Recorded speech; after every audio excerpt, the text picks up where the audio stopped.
तो काल है हमनी के सुआपुर के झंडा के मेला।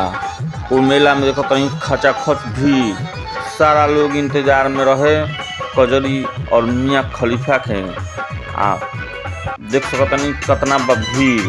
वही भीड़ में आगे हम बिलन नरमुंडा स्वामी।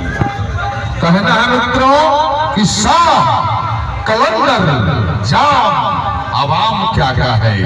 शाह कलंदर जवाब आवाम क्या क्या है। इतनी मोहब्बत के साथ आप लोग बुलाए हैं नरमुंडा स्वामी को सुआपुर में, तो बताइए आपके शहर में इंतजाम क्या क्या है। तो शुरू हो गए रंगारंग कार्यक्रम घमासान।